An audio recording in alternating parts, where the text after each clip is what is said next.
Cerita dimulai dengan memperlihatkan realitas brutal di SMA Sumon.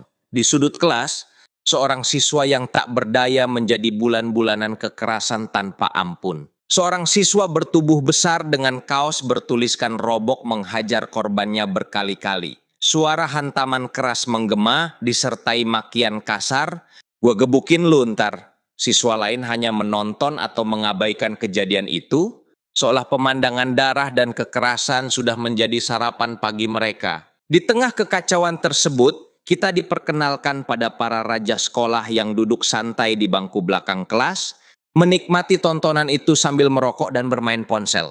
Rank 1, Kang Wook, bos tertinggi di sekolah. Ia tampak bosan sambil merokok di dalam kelas dan memegang ponsel. Dengan nada dingin, ia membicarakan seseorang yang disebut daging babi yang tidak bisa dimaafkan.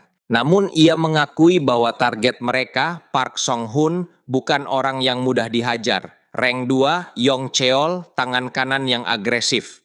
Ia berteriak menyuruh korban yang sudah terkapar untuk bangun sambil tertawa meremehkan. Ada seorang siswi yang sibuk merekam kejadian tersebut, entah untuk vlog atau selfie. Dia bahkan dengan berani menyuruh Kang Wook untuk mematikan rokoknya dan memperkenalkan diri ke kamera, yang ditanggapi Kang Wook dengan kesal. "Bodoh amat, kau menyebalkan."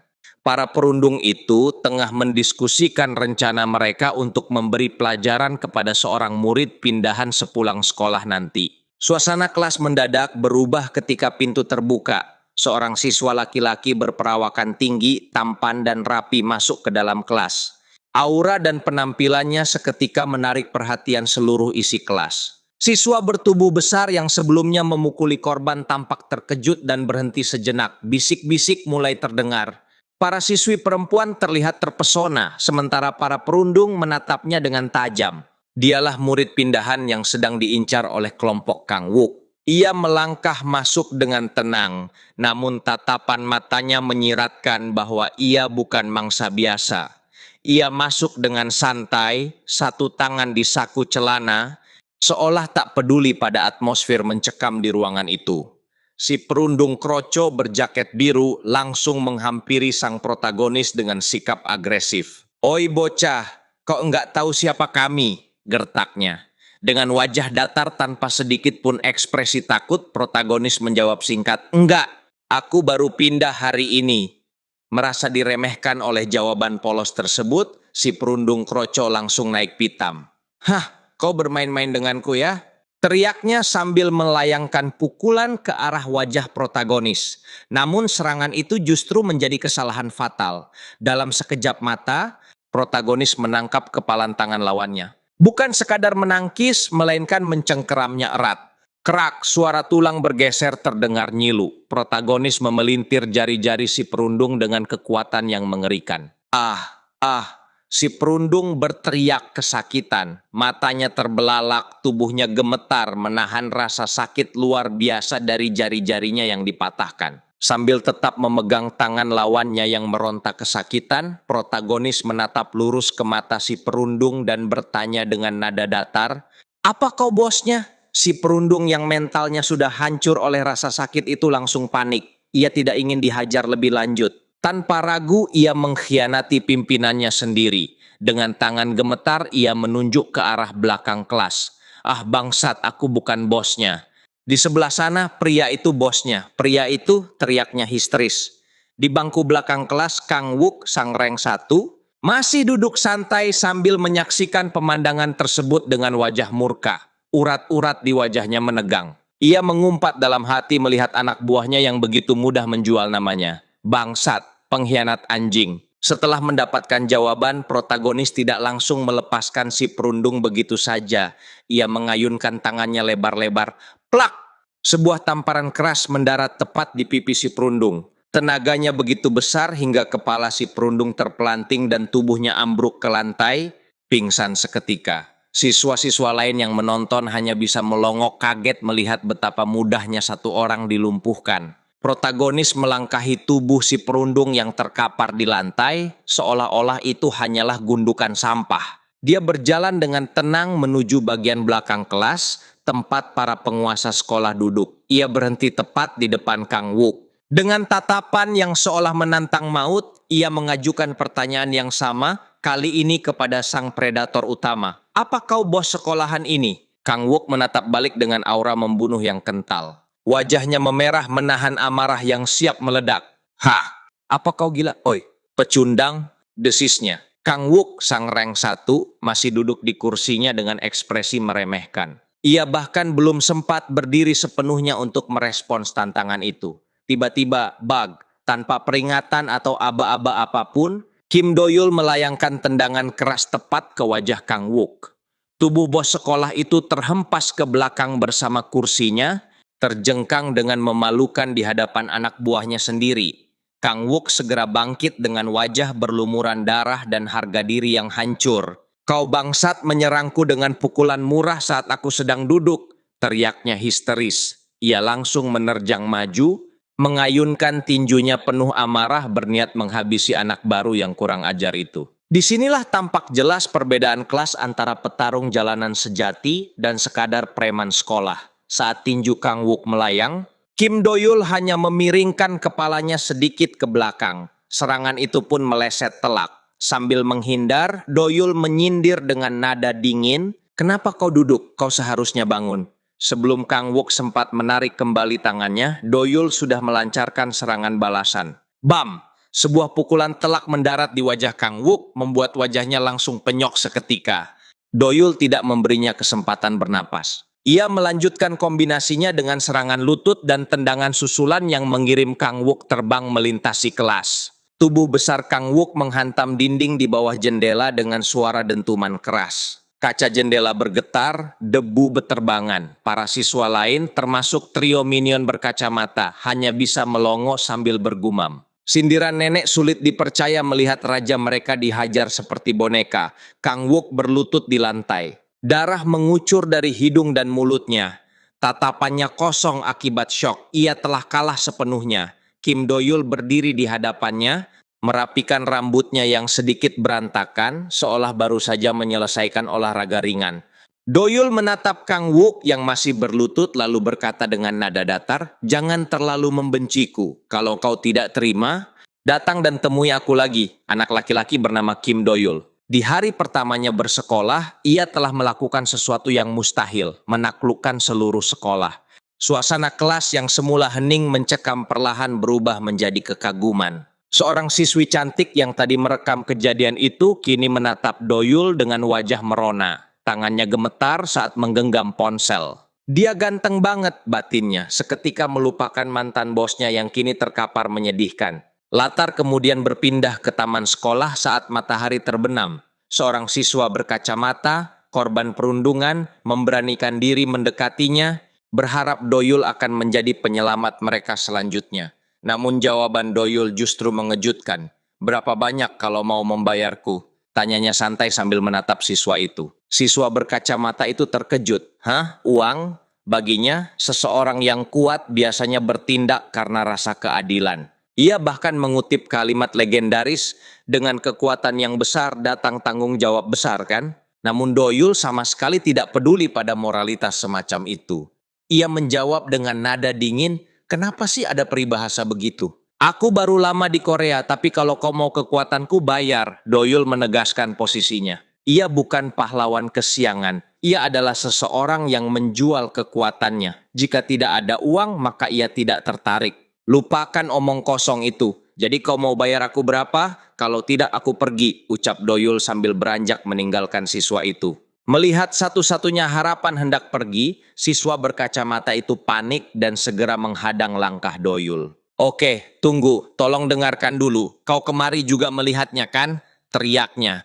Dengan wajah penuh keringat dan ketakutan, ia memohon penuh emosi, "Orang-orang seperti kami sudah putus asa dan sangat butuh bantuanmu." Ia kemudian menjelaskan bahwa banyak teman-temannya setiap hari hidup dalam penderitaan dan rasa sakit akibat perundungan. Mereka tidak membutuhkan pahlawan suci, mereka membutuhkan kekuatan Do-yul, berapapun harganya. Siswa berkacamata itu masih berusaha mencerna penolakan Do-yul. Dalam hatinya, ia menarasikan bahwa hidupnya selama ini seperti terjebak dalam kegelapan tanpa ujung. Namun saat melihat Do-yul menghajar Kang Wook kemarin, ia melihat secercah cahaya. Dengan emosi yang meluap, ia berteriak, Kau punya kekuatan, tolong bantu kita. Doyul menanggapi dengan dingin, pergi kau. Penolakan itu memicu frustrasi mendalam dalam diri siswa berkacamata tersebut. Ia teringat trauma masa lalunya saat para perundung selalu memalaknya. Duit, duit, duit, duit. Dalam benaknya, ia berteriak penuh emosi. Kenapa selalu duit? Duit ini, duit itu. Ia merasa ironis karena orang-orang yang menindasnya meminta uang, dan kini orang yang bisa menyelamatkannya pun meminta hal yang sama. Doyul tidak bergeming melihat luapan emosi siswa itu. Dengan wajah datar, ia menjelaskan, "Aku paham apa yang kau katakan, tapi aku juga butuh duit. Aku juga punya masalahku sendiri." Tiba-tiba, Doyul mengajukan pertanyaan yang terdengar sangat serius dan berbahaya. "Kau pernah dengar soal killer atau pembunuh?" Siswa itu kebingungan, tak mengerti arah pembicaraan yang mendadak berubah. Doyul kemudian mengungkapkan identitas aslinya. "Ayahku adalah kepala organisasi killer terbesar di dunia, Blackhead."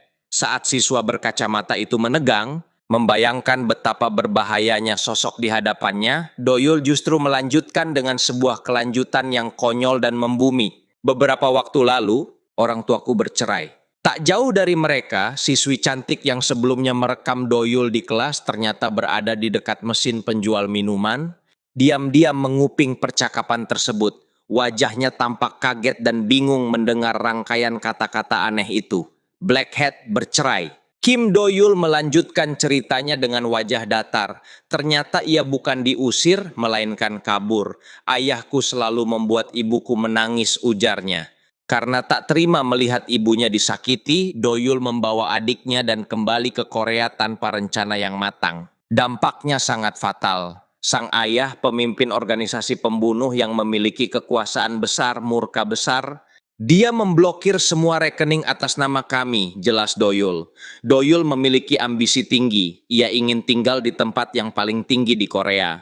Namun realita menamparnya dengan keras. Ia membutuhkan uang sekarang juga untuk bertahan hidup. Saking terdesaknya ia bahkan berkata, "Ngomong-ngomong aku butuh duit, hari ini aku ada interview di Burger King." Inilah momen komedi yang kontras. Seorang anak dari pembunuh legendaris yang mampu meratakan satu sekolah justru harus melamar kerja paruh waktu di restoran cepat saji demi uang receh. Siswa berkacamata itu, klien pertamanya, tertegun. Ia menyadari bahwa Doyul tidak sedang bercanda atau bermain peran. Doyul benar-benar jujur dan blak-blakan mengenai kondisinya yang membutuhkan uang. Saat itulah siswa tersebut sadar, ini adalah satu-satunya kesempatannya. Jika Doyul membutuhkan uang, maka perlindungan itu bisa dibeli. Dengan tangan gemetar dan penuh keraguan, siswa berkacamata itu mengangkat 5 jarinya dan berkata lantang, 50.000 won, sekitar 570.000 rupiah. Ia buru-buru menambahkan detail agar terdengar lebih menggiurkan. 570.000 rupiah atau 50.000 won untuk setiap orang yang kau hajar atau lindungi. Dalam hatinya, siswa itu berkeringat dingin. Apa seharusnya aku bilang 55.000 won? Ia takut tawarannya terlalu rendah untuk seseorang sekuat Doyul. Doyul berhenti melangkah. Ia menoleh ke belakang dengan tatapan tajam penuh karisma. Berdiri di bawah langit senja yang dramatis. Tanpa basa-basi, ia menjawab satu kata, "Deal." Kontrak pun resmi terjalin. Sejak saat itu, Doyul menjadi tentara bayaran bagi para siswa tertindas dengan tarif 50.000 won per kepala. Di balik tembok, siswi cantik yang sejak tadi menguping justru semakin terpesona. Alih-alih merasa takut mendengar latar belakang keluarga pembunuh atau transaksi kekerasan tersebut, ia malah memegang pipinya yang memerah dan membatin. Dia ganteng banget. Malam itu, di sebuah gazebo taman yang remang-remang, sekelompok siswa bertubuh kekar terlihat berkumpul. Mereka bukan preman biasa. Salah satu dari mereka membuka pembicaraan dengan nada meremehkan. Si bodoh Kang kalah sama satu murid pindahan, Juhyong. Kapten klub judo bertubuh gempal dengan wajah garang, mengembuskan asap rokok sambil berbicara. Ia melanjutkan dengan nada tak percaya, "Terus tuh orang hajar 3 orang sendirian." Park Judong, wakil ketua klub judo sekaligus kembarannya, duduk santai sambil memakan sisa pizza terakhir. Ia tidak peduli pada nasib Kang Wook, yang lebih ia pikirkan justru aliran uang mereka. "Kayaknya sumber duit kita bakal terpotong," keluhnya. Baginya, kekalahan Kang Wook berarti setoran uang pemalakan akan tersendat. Di balik semak-semak dan pagar taman, Kim Do-yul berdiri tegak, memperhatikan mereka tanpa rasa takut. Sementara itu, kliennya, siswa berkacamata, bersembunyi dengan gemetar sambil berbisik panik, itu dia mereka, duduk. Mereka bakal nemuin kamu, ujarnya khawatir Do-yul yang berdiri santai akan ketahuan.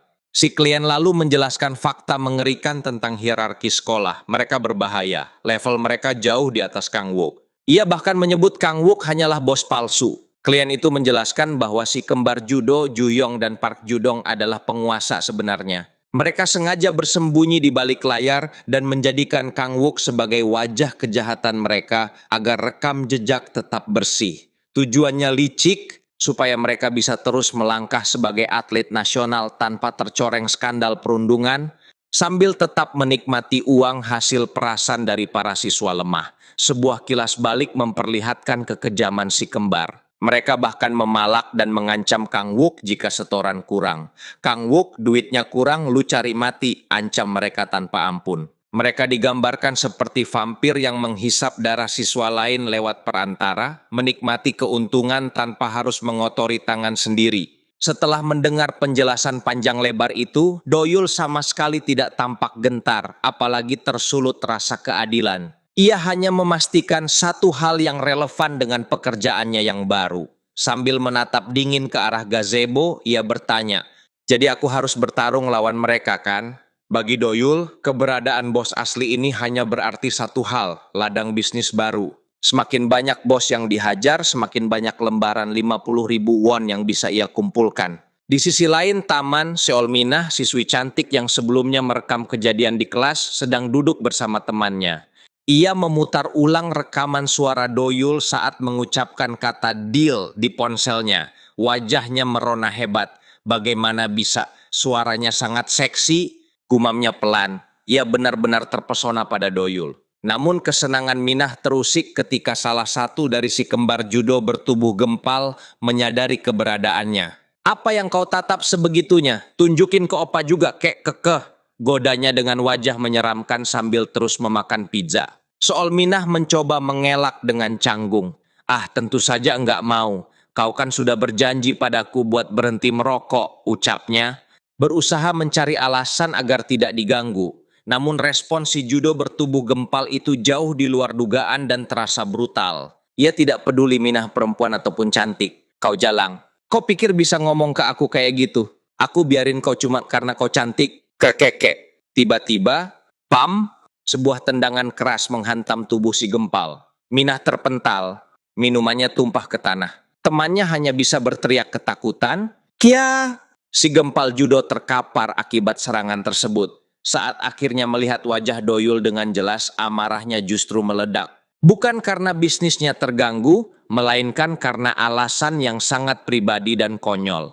Ia menerjang Do-yul sambil berteriak histeris, "Berani-beraninya kau ganteng, kau cari mati, kau ikan teri." Si gempal judo Ju-hyung justru merasa bingung melihat sikap Do-yul. Do-yul berdiri terlalu santai tanpa kuda-kuda bertarung sedikit pun. Apa yang terjadi? Ia terlalu tenang, seolah tidak sedang berada di tengah pertarungan. Dalam batin Ju-hyung, kewaspadaannya mulai goyah karena kebingungan. Tiba-tiba, mata Do-yul melirik ke arah samping, seakan ada seseorang yang datang atau sesuatu yang menarik perhatiannya. Si judo yang ceroboh langsung termakan umpan itu. Apa dia memanggil temannya? Kemana dia melihat? Kenapa ke sana? Fokus Ju-hyung pun terpecah. Ia refleks menoleh mengikuti arah pandangan Do-yul. Itu adalah kesalahan fatal dalam pertarungan. Saat lehernya berputar, Do-yul tersenyum tipis. Tipuan. Dalam sepersekian detik, Do-yul menerjang maju. Si judo terlambat menyadari kesalahannya. "Bangsat!" Sebuah hantaman keras mendarat telak di wajah dan bagian vital si judo. Wajahnya langsung penyok menerima dampak kekuatan Do-yul. Efek serangan itu begitu dahsyat, digambarkan layaknya ledakan sebuah planet.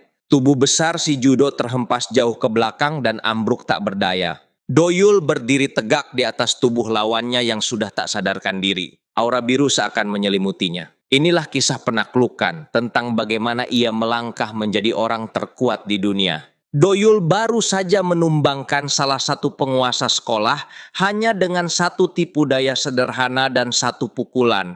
Sementara itu, Seol Minah, siswi yang tadi terjatuh, sedang dipapah oleh temannya. Tubuhnya tampak sempoyongan, temannya menatap cemas. Ah, Minah, kau baik-baik saja? Namun jawaban Minah sungguh di luar nalar. Alih-alih mengeluh pusing karena benturan, ia justru berkata, aku merasa pusing kalau melihat ketampanan sebanyak ini. Minah menatap Doyul dengan wajah memerah hebat dan tatapan memuja. He's handsome. Dia ganteng banget, anjir. Keesokan harinya, sekolah mendadak gempar. Sebuah pamflet atau brosur berwarna norak tersebar di mana-mana. Gambar di dalamnya memperlihatkan ilustrasi Kim Doyul yang sedang mencium kepalan tangannya dengan teks besar bertuliskan, Kim Doyul menghukum si kembar judo. Di bagian bawah tercetak peringatan, siapapun yang berbuat jahat, Kim Doyul akan menemukan kalian. Di koridor sekolah, sebuah pemandangan surrealis pun terjadi. Kim Doyul tidak berjalan kaki, ia duduk di atas tandu manusia. Doyul bahkan mengenakan mahkota emas di kepalanya dengan wajah datar tanpa ekspresi. Di barisan depan, siswa berkacamata selaku klien berjalan penuh semangat sambil membagikan brosur. Sang klien benar-benar mendalami perannya sebagai manajer Doyul. Ia berteriak dalam bahasa Jepang karena ia seorang wibu, menyuruh semua orang minggir.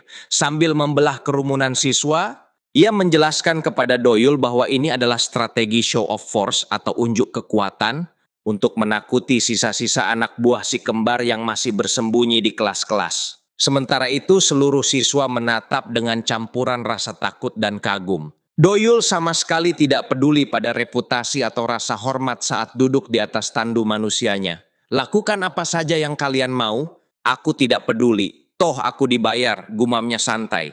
Baginya, semua ini murni urusan bisnis. Namun tiba-tiba wajah Doyul berubah serius. Bukan karena munculnya musuh, melainkan karena perhitungan matematikanya tidak cocok. Doyul pun melakukan kilas balik ke pertarungan sebelumnya. Ia mengingat dengan jelas, aku sudah menghajar 4 orang, termasuk 2 babi vampir, si kembar judo, dan bahkan anak buah mereka. Doyul menatap tajam pria berkacamata itu. Mereka juga seharusnya dihitung kan? Siswa berkacamata itu langsung berkeringat dingin. Ia sadar Doyul sedang menagih bayaran tambahan. Dengan panik ia mencoba menjelaskan, apa yang kau maksud? Aku cuma minta Park Juyong dan Park Judong si kembar itu saja, cuman mereka berdua. Doyul pun melanjutkan perdebatannya mengenai soal bayaran. Dengan wajah dingin, ia menatap pria berkacamata itu lalu berkata, hentikan omong kosongmu dan berikan aku 100.000 won lagi. Doyul pun mengungkapkan alasannya menekan Donggu. Keluargamu kaya kan? Kau juga kelihatan punya banyak duit. 200.000 won seharusnya bukan apa-apa bagimu kan? Tanyanya retoris. Donggu sangat terkejut, wajahnya pucat pasi. Bagaimana dia bisa tahu? Batinnya, rasa paranoid mulai merayap. Ia berpikir apakah sejak awal Doyul mendekatinya karena sudah mengetahui latar belakang keluarganya yang kaya raya. Apa aku dimanfaatkan? Doyul dengan santai membantah kecurigaan itu sambil tetap duduk di atas tandu manusianya. Apa yang kau katakan? Semua orang di sekolah juga tahu, ujarnya datar. Ia lalu mengingatkan Donggu pada fakta terpenting. Lagi pula, kau yang duluan mendekatiku. Saat itu Donggulah yang berteriak meminta bantuan kepada Doyul. Jadi Doyul menegaskan bahwa semua ini adalah transaksi yang diminta oleh Donggu sendiri, bukan jebakan darinya. Doyul semakin terlihat dominan dengan mahkota di kepalanya dan jubah merah yang dikenakannya. Hentikan omong kosongmu itu dan cepat berikan aku uangnya. Ia lalu menambahkan syarat baru yang terdengar konyol. Aku akan mengenakan biaya tambahan untuk paradenya. Donggu yang menyadari bahwa ia tidak bisa memenangkan perdebatan dan memang membutuhkan perlindungan, akhirnya menyerah.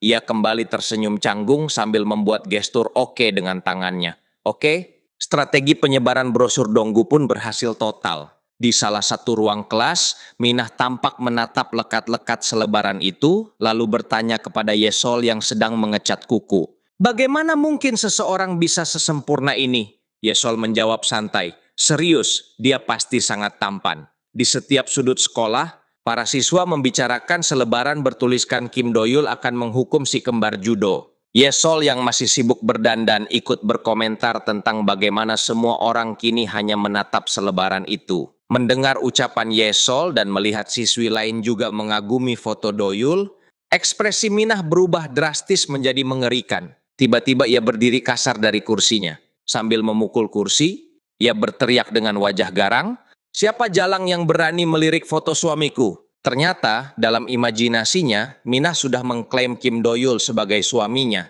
Ia lalu melirik ke sekeliling kelas. Suasana mendadak berubah menjadi aneh. Sebuah aura pink atau efek visual jatuh cinta seakan memenuhi ruangan. Minah justru semakin bingung dan marah. "Apa ini? Apa-apaan cahaya pink ini?" teriaknya.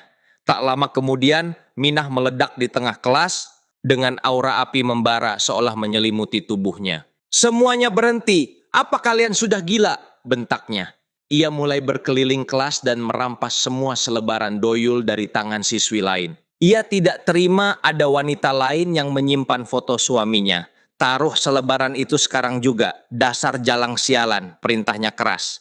Yesol mencoba mengalihkan amarah Minah dengan berkata bahwa ia harus melihat sesuatu yang penting. Minah pun meraih ponselnya. Bukan pesan biasa, melainkan pesan teror dari Jang Hyun-woo, siswa SMA Chong Hil.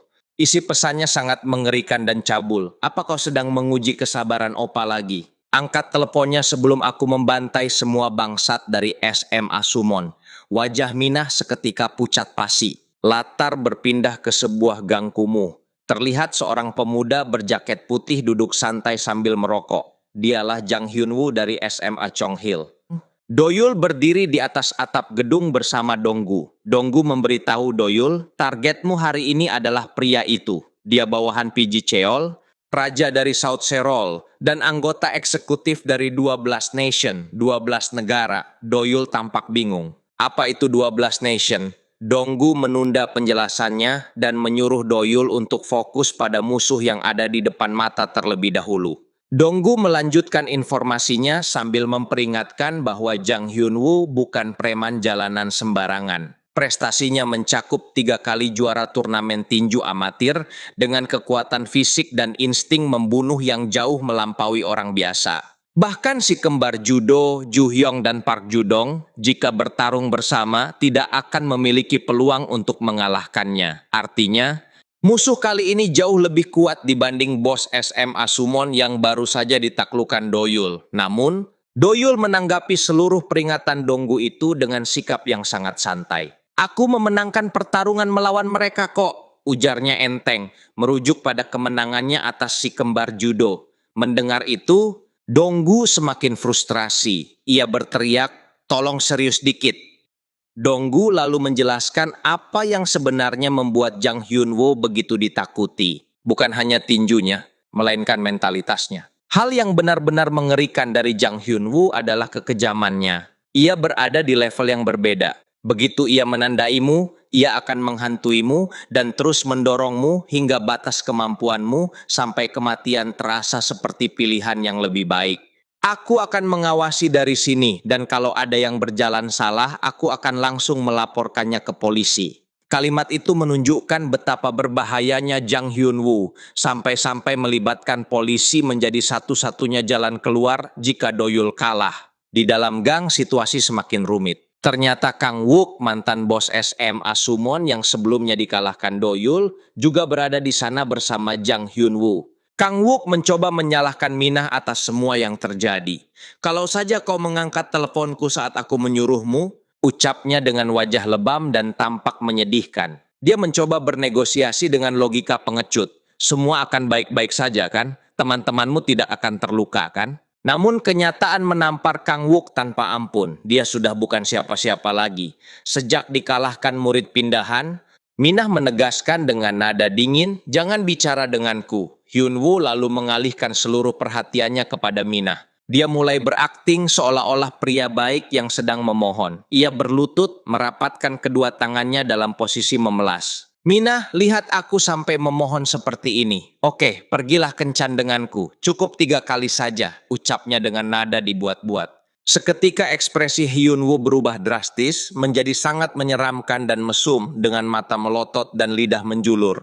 "Opa akan membuat ini menyenangkan untukmu. percaya pada Opa kali ini. Itu bukan ajakan kencan, melainkan ancaman terselubung. Saat Hyunwoo tenggelam dalam fantasinya dan Minah gemetar ketakutan, sebuah objek melesat cepat dari atas gang. Sebuah botol kaca hijau melesat dengan kecepatan tinggi ke arah kepala Hyunwoo. Botol soju yang dilempar itu justru pecah menghantam tembok. Kim Do-yul melangkah keluar dari bayang-bayang gang dengan wajah datar, tersirat sedikit kekecewaan. Sayang sekali, kupikir bisa mengakhirimu dengan satu serangan, gumamnya santai. Ia berharap pertarungan ini bisa selesai seketika tanpa perlu mengeluarkan banyak tenaga. Saat berjalan masuk, perhatian Do-yul justru tidak tertuju pada musuhnya. Pandangannya terkunci pada Seol Minah yang berdiri di sana. Rasa curiga dan paranoia mulai tumbuh dalam dirinya. Dalam benaknya ia mengingat kembali pola aneh yang berulang. Di kelas, di mesin minuman, dan sekarang di gang sepi ini. Ada apa dengannya? Kemanapun aku pergi, dia selalu ada, batinnya. Jika ini disebut kebetulan, kemungkinannya terlalu kecil. Apa dia sedang mengawasiku? Do-yul pun menyimpulkan bahwa Minah adalah mata-mata atau seseorang yang menyimpan niat buruk terhadapnya. Di sisi lain, Seol Minah yang sama sekali tidak tahu isi pikiran Do-yul justru melihat kemunculannya dengan sudut pandang romansa khas murid pindahan. Datang dari mana? Kagetnya dalam hati, perasaannya langsung berbunga-bunga. Jangan-jangan dia datang untuk menyelamatkanku. Bagi Minah ini terasa seperti adegan film romantis ketika seorang pangeran muncul untuk menyelamatkan sang putri. Do-yul sama sekali mengabaikan keberadaan Jang Hyunwoo. Ia melangkah melewatinya begitu saja dan langsung menghampiri Minah. Tap, Do-yul mencengkeram pipi Minah dengan tatapan tajam yang penuh tekanan. Kau, ucapnya dingin. Minah gemetar. Iya, apa? Batinnya berharap sebuah ciuman atau setidaknya kata-kata manis. Namun kalimat Do-yul selanjutnya justru murni ancaman. Aku tidak tahu apa yang sedang kau rencanakan. Tapi jika engkau mencoba melakukan sesuatu kepadaku, maka akan kubunuh kau. Reaksi Minah sungguh di luar nalar. Bukannya takut mendengar ancaman itu, wajahnya justru memerah padam karena kegirangan. Dia benar-benar sudah jatuh terlalu dalam. Dalam hatinya dia menjerit, tolong bunuh aku. Ancaman Do-yul malah terdengar seperti pernyataan cinta yang agresif di telinganya. Sementara itu, Jang Hyunwoo yang berdiri di belakang mereka merasa sangat terhina. Ia sudah dilempar botol, diabaikan sepenuhnya, dan kini target wanitanya disentuh pria lain tepat di depan matanya. Urat-urat di wajah Hyunwoo menegang menahan amarah. Brengsek, kau muncul begitu saja entah dari mana. Teriaknya histeris saat melihat Do-yul memegang wajah Minah. Dan sekarang kau berani menyentuhnya. Hyunwoo pun bersiap melancarkan serangan tinju maut ke arah punggung Do-yul yang tengah sibuk mengancam Minah. Itu adalah teknik khas Jang Hyunwoo. Sebuah strike jebakan kejutan sambil berlari dengan kecepatan luar biasa. Namun tiba-tiba Hyunwoo merasakan cairan mengenai matanya.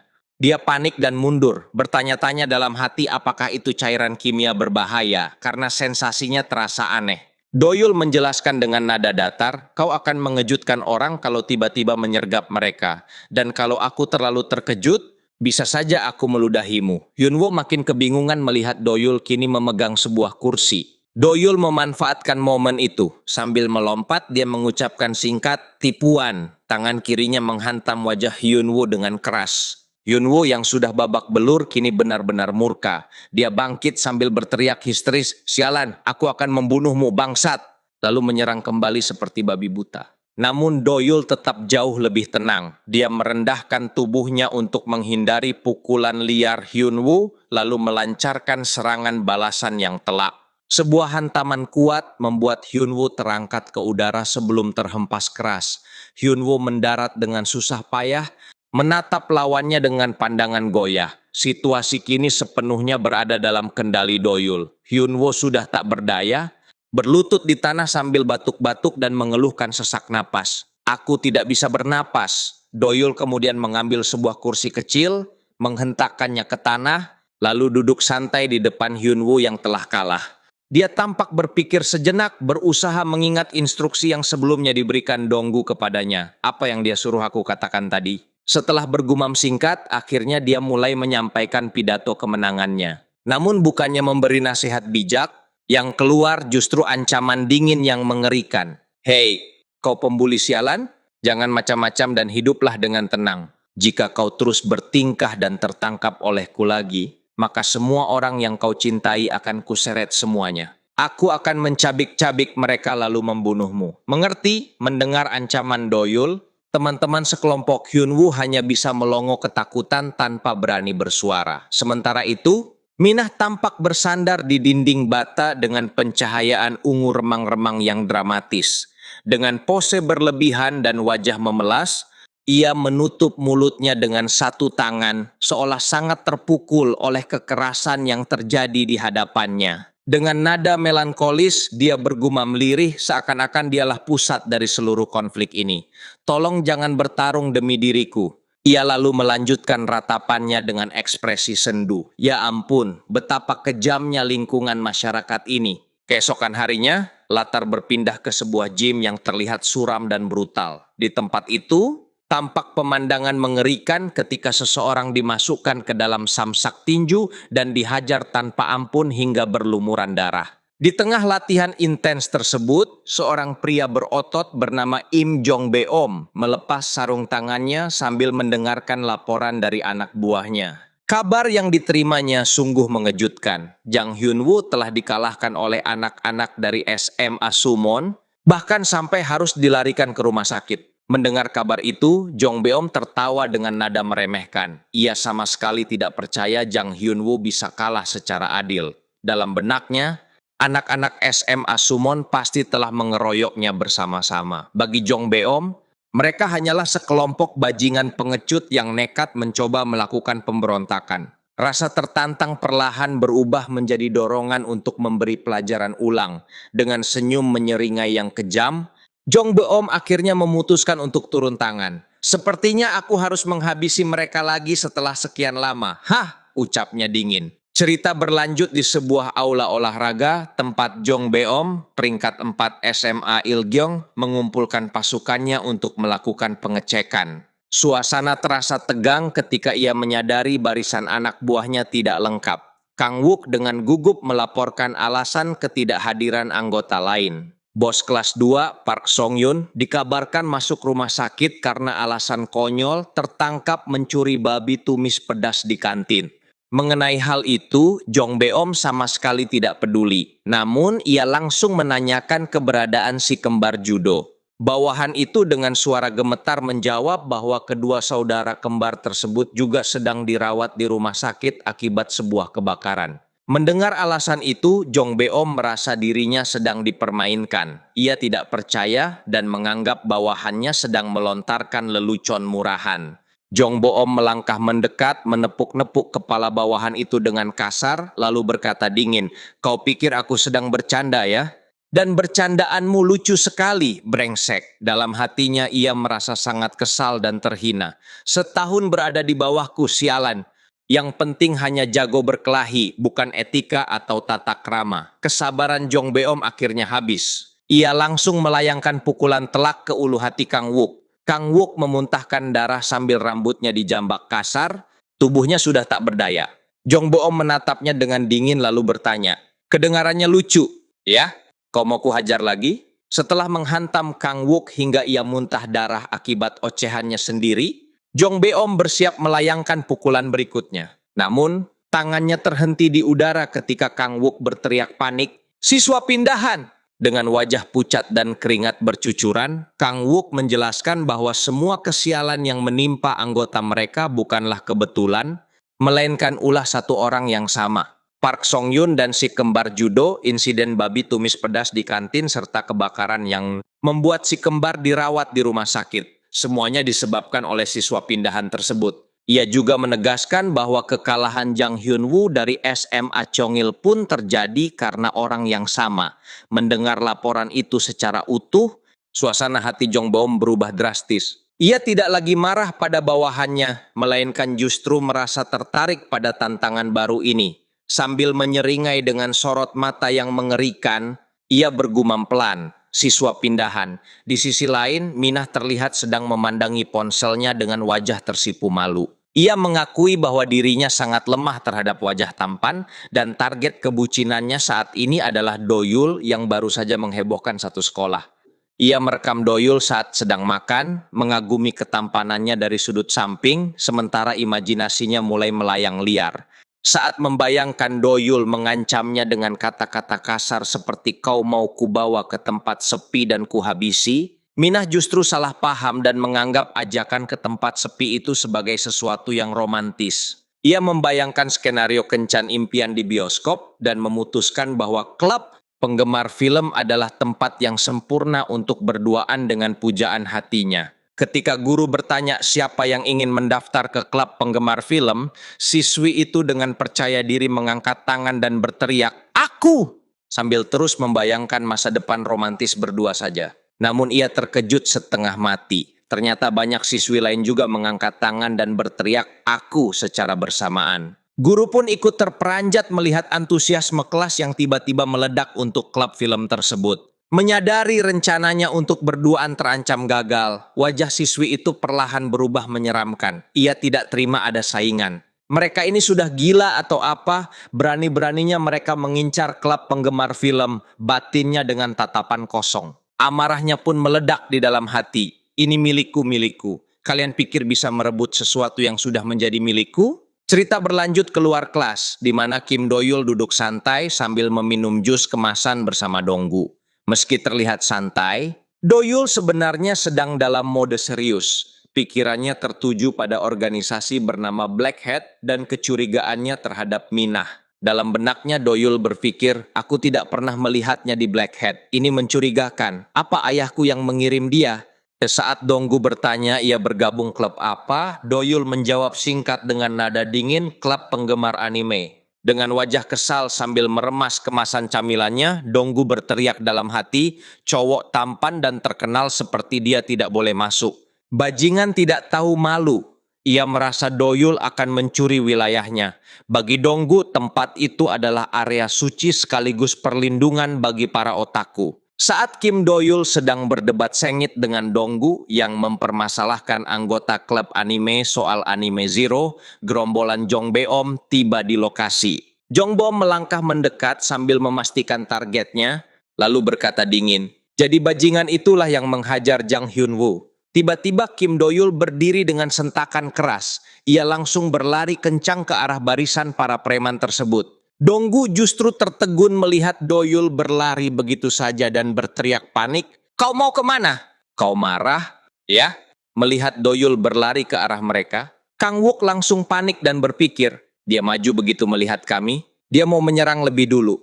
Jong Bo mengira lari cepat itu adalah taktik serangan kejutan. Ia pun bergumam dengan senyum tipis, kau keras juga, ya? Aku suka, pemberani dan tanpa basa-basi. Jong Beom segera memasang kuda-kuda tinju. Ia menganggap gerakan Doyul hanyalah trik murahan yang sama sekali tidak akan mempan melawannya. Doyul terus berlari ke arahnya. Secara refleks Jong Beom melayangkan tinjunya. Namun dengan santai Doyul meluncur rendah, melewati pukulan itu begitu saja tanpa menoleh sedikit pun. Jong Beom berdiri mematung. Ia tak percaya dengan apa yang baru saja terjadi. Dalam benaknya, dengan wajah syok, ia bertanya-tanya, tinjuku, dia menghindari tinjuku. Harga dirinya sebagai petarung runtuh seketika karena diabaikan sepenuhnya. Tujuan Doyul sebenarnya bukan Jong Beom, melainkan Minah yang sebelumnya terobsesi padanya, yang saat itu sedang berjalan bersama Yesol. Tiba-tiba Doyul muncul tepat di hadapannya. Minah langsung berpikir liar. Ia mengira Doyul datang karena melihatnya di sana, membayangkan adegan romantis di mana seorang pangeran mengejar sang putri. Namun Doyul sama sekali tidak sedang menggoda. Ia justru mencurigai siswi itu sebagai mata-mata. Dengan tatapan tajam, ia bertanya dingin. Kenapa kau mengoleksi fotoku? Apa ayahku yang menyuruhmu? Minah yang sudah terjatuh ke lantai dengan wajah memerah hanya bisa kebingungan. Ayahku? Gumamnya lirih, sama sekali tidak memahami maksud Doyul. Merasa sepenuhnya diabaikan, Jong Beom langsung berlari ke arah Doyul yang sedang menindih Minah. Ia melancarkan serangan tanpa ragu.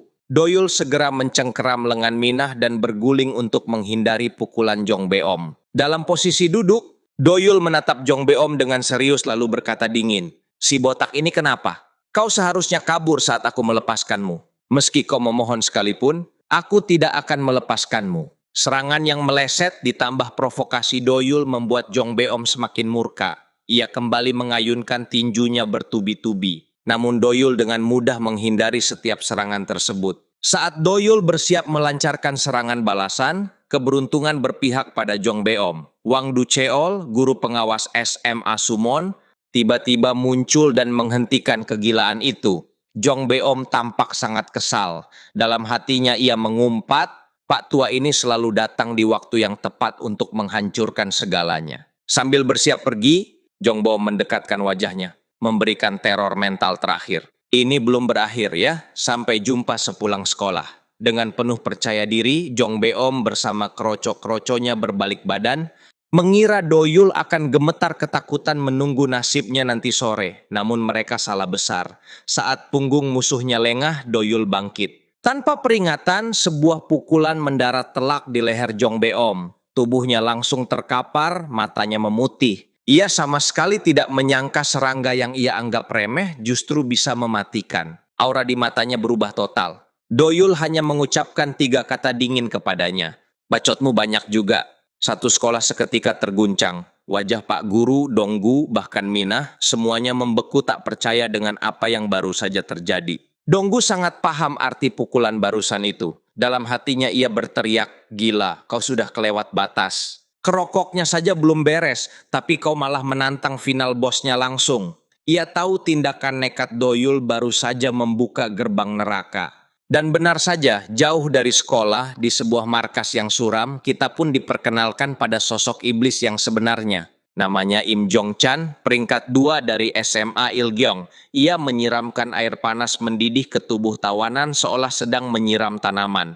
Jeritan kesakitan itu baginya hanyalah musik pengiring. Kekejamannya tidak berhenti sampai di situ.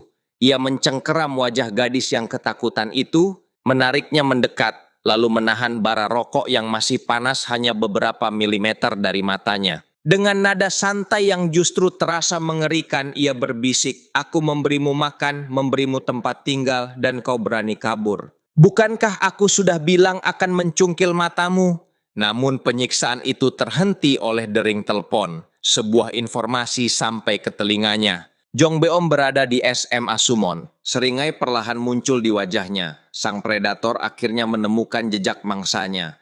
Kim Doyul kini benar-benar berada dalam bahaya besar. Di dunia ini terdapat entitas mengerikan yang dikenal sebagai 12 berandal nasional. Mereka bukan sekadar preman sekolah biasa. Mereka adalah raja jalanan yang membagi wilayah kekuasaan di seluruh peta Korea Selatan. Kekuatan mereka bersifat absolut.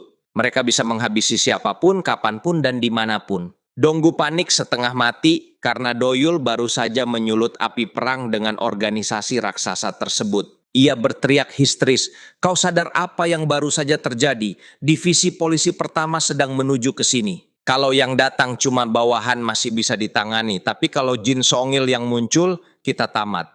Namun mari kita lihat reaksi MC kita. Apakah dia gemetar ketakutan? Apakah dia sedang menyusun rencana perang?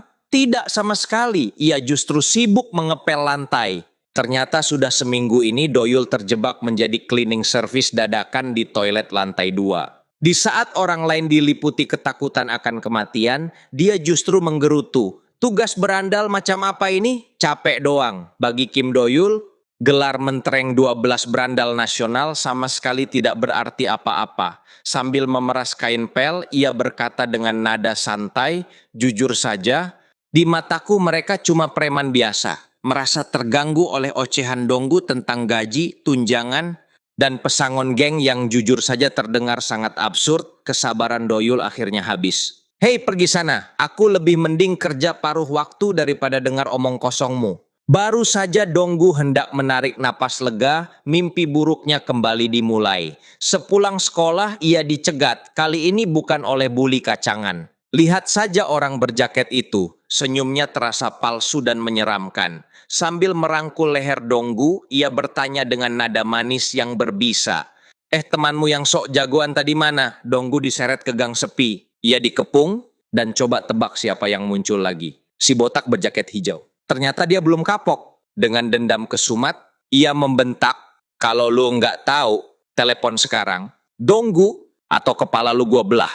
Donggu yang malang, ia hanya ingin bersekolah dengan tenang, tetapi justru terjebak di tengah perang gangster. Darah menetes dari hidungnya. Tangannya gemetar saat memegang ponsel. Di bawah tekanan mental yang begitu berat, Donggu justru menelepon polisi. Tindakan itu langsung terlihat oleh pria berjaket oranye. Kita kembali ke situasi yang terasa agak canggung di sebuah restoran cepat saji bernama Burger King. Doyul sedang mencoba melamar pekerjaan paruh waktu, namun isi CV-nya benar-benar tidak biasa. Manajer restoran itu terlihat sangat kebingungan. Alih-alih pengalaman kerja, yang tertera justru daftar keahlian militer. Ia pun bertanya, kenapa pelamar ini malah melempar sertifikat ke atas meja? Jadi kau belum pernah kerja paruh waktu sebelumnya? Lalu apa kelebihanmu ini? Kemampuan pertempuran jarak dekat, hobi merawat senapan, kau pikir kita akan berperang? Manajer itu dengan sabar menjelaskan bahwa restoran Burger King tidak membutuhkan orang yang ahli melempar sertifikat atau merakit senjata. Namun sebelum keputusan diambil, sebuah gangguan datang. Suasana damai seketika hancur. Tiga pria berbadan besar masuk dengan gaya sok jagoan. Salah satunya mengenakan kaos bertuliskan Gupi, dengan perutnya menonjol kemana-mana. Menyadari situasi akan segera kacau, manajer itu berusaha mengusir protagonis kita secara halus. Ia mengatakan bahwa jalan mereka berbeda dan menyuruhnya datang lagi lain waktu untuk mengambil burger gratis. Ia tidak ingin pelamar kerja yang polos ini ikut terseret masalah, dan disitulah drama klise itu dimulai. Preman gendut itu berteriak bahwa perutnya sakit gara-gara makan di tempat ini. Ia menunjukkan foto burger di ponselnya sebagai bukti. Lihat nih, kau lihat tidak apa itu yang hitam-hitam di selada? Kecoa. Kalau aku terus makan di sini perutku sakit sekali. Serius. Pelanggan lain pun ikut melihat burger mereka masing-masing. Ternyata benda hitam itu hanyalah buah zaitun. Namun si preman mulai melakukan intimidasi fisik. Ia mengoceh soal berat badannya yang katanya turun drastis, kebohongan besar jika melihat tubuhnya, lalu menuntut ganti rugi. Manajer yang sudah sering diperas akhirnya menyerah. Iya, iya, aku mengerti. Sulgi, ambil 300.001 dari kasir. Kembali ke keberadaan Donggu, pria berjaket oranye itu mengecek ponsel Donggu lalu berkata, mereka benar-benar tidak kelihatan seperti teman, kan? Serius, dia bahkan tidak punya nomornya. Sementara itu, si botak berjaket hijau tampak semakin kesal dan berucap, "Hah, aku benar-benar jengkel sekarang. Bajingan licik ini. Aku sudah menjaga gerbang utama. Tapi dia kabur kemana? Mereka pun pergi begitu saja, meninggalkan tubuh Donggu yang remuk di lapangan dingin yang sepi. Di sisi lain, Doyul melangkah keluar meninggalkan restoran, namun tanpa sengaja menyenggol bahu si gendut. Merasa tidak terima, si gendut menegur Doyul dengan ekspresi marah. Sementara itu di luar, Im Jong-chan berjalan memimpin kelompoknya yang terdiri dari 4 pengikut setia. Ia tampak santai, namun tetap waspada. Jong-chan berkata, aku sudah memberitahu mereka untuk membawa makanan yang cukup untuk memberi makan anak-anak. Di jalan, Doyul dan Jong-chan pun berpapasan. Saat pintu Burger King terbuka dan Jong-chan memasuki restoran tersebut, ia memperhatikan sekeliling, mencoba mencerna apa yang baru saja terjadi di wilayah kekuasaannya. Suasana di dalam restoran terasa mencekam. Para pelayan berdiri mematung di balik meja kasir dengan ekspresi ketakutan yang jelas terpancar. Di lantai, beberapa orang tergeletak tak sadarkan diri dengan tubuh penuh luka. Salah satu korban bahkan terbaring dengan mulut tersumpal kentang goreng. Jong-chan melangkah masuk dan menatap kekacauan itu. Urat di lehernya menegang, menandakan amarah yang berusaha ia tahan. Ia bergumam, siapa yang berani? Apa ini ulah Kruseokdong? Dari reaksinya, sepertinya bukan orang-orang yang ada di sini. Jong-chan kemudian berbalik ke arah salah satu anak buahnya yang tampak kebingungan. Matanya berkilat tajam saat ia memberi perintah dengan nada tegas. Bawa orang yang tadi pergi memakai seragam SMA Summon. Sekarang, anak buahnya sempat terdiam namun tetap mengangguk dan menjalankan perintah Jong-chan. Di luar, Doyul berjalan sambil mengeluh dalam hati bahwa uang jajannya bulan ini hampir habis. Ia berpikir, jika mencari kerja paruh waktu sekarang, gajinya baru akan keluar bulan depan. Dia bergumam, tempat satu-satunya aku bisa dapat uang sekarang. Belum sempat ia selesai mengeluh, Langkah Doyul terhenti karena di hadapannya sudah berdiri Donggu. Donggu merasa lega melihat Doyul baik-baik saja, namun Doyul justru bertanya balik dengan nada datar, "Di mana kau berantem lagi?" Tiba-tiba dari belakang, sekelompok murid nakal memanggil mereka. Salah satu yang berbadan besar maju dan memperkenalkan diri, "Aku Choi Hyo Chang dari SMA Ilgyong. Kesini sebentar." Karena Doyul tidak langsung merespons, Hyo Chang naik pitam dan berteriak, "Kesini bajingan. Hei, apa kau tuli? Bukannya takut?" Doyul malah menyesap minumannya sambil menganggap situasi ini sebagai peluang mendapatkan uang. Dengan santai ia bertanya kepada Donggu, "Apa 50.000 rupiah masih berlaku?" Donggu tersenyum tipis meski wajahnya babak belur, lalu menjawab, "Tapi nggak ada uang pesangon kan?" Hyo Chang semakin kesal karena terus diabaikan. Ia memaki Doyul dengan sebutan kurus bajingan dan mengancam akan memukulnya jika tetap tidak mau mendengarkan.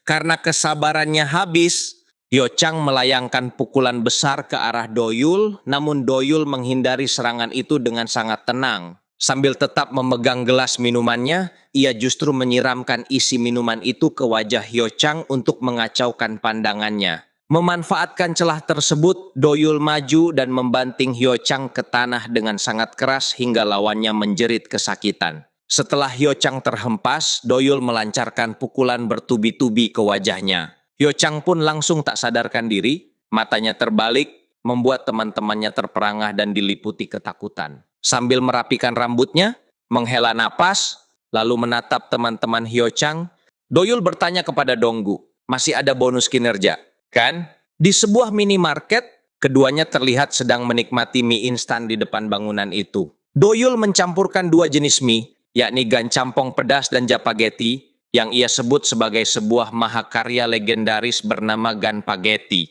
Doyul berkomentar bahwa makanan tersebut akan terasa lebih enak jika ditambahkan babi tumis. Namun, ucapannya itu langsung ia bantah sendiri dengan seruan singkat, "Mana cocok?" Saat masih makan, Doyul kembali menagih soal pembayaran dengan berkata, "Jangan tambahkan bonus untukku." "Aku dapat bonus berapa?" Donggu menjawab bahwa ia harus menghitungnya terlebih dahulu.